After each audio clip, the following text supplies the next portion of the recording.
One of the most common questions I get asked by business owners, and it's also one of the most important, is what's the right price for my product? And how do I come up with that price?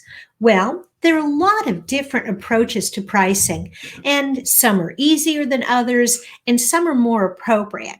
So let's take a look at some of those cost pricing alternatives so you can decide what the right price is for you.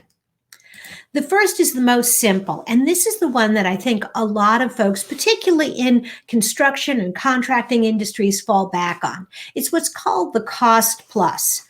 You figure out what it costs you to build or to provide a service, and then you simply add your profit margin on top of it. So the cost plus your profit margin.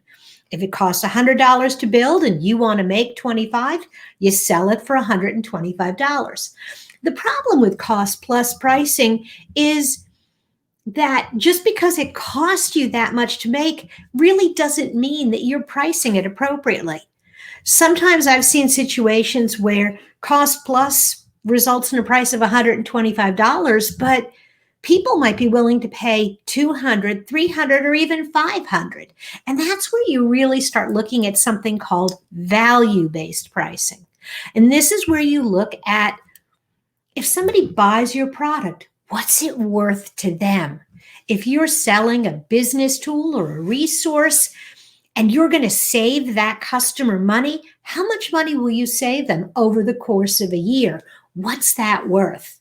If you're selling a car, what is that car worth in terms of time saved, that they don't have to use public transportation?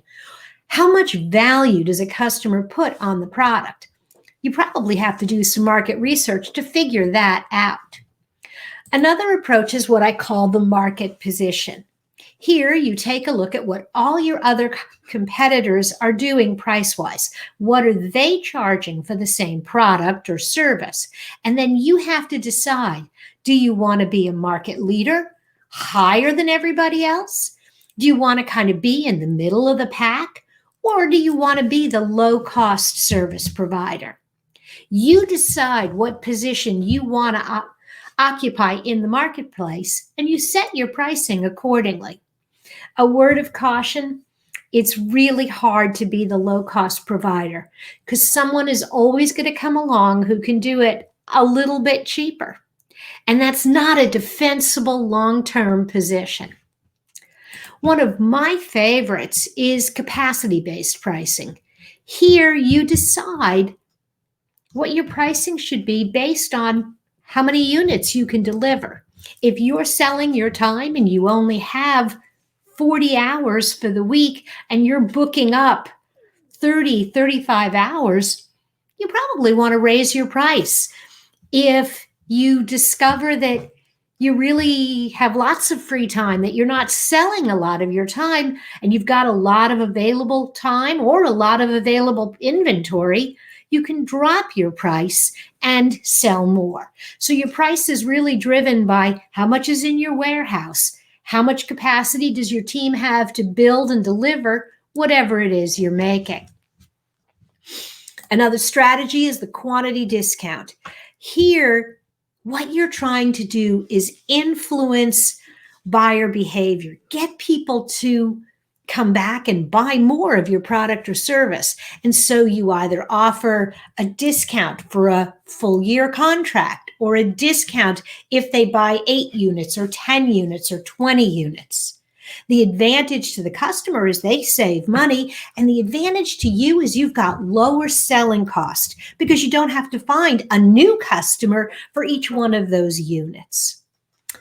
You can also construct what's called a product bundle, where you sell 2 or 3 different products, but when you put them together, the bundled price is less than buying each of those units individually. Like the quantity discount, the benefit to the customer is savings, and the benefit to you is you don't need to find as many customers. And finally, the last question I really want to touch on about pricing is, when do you raise your price?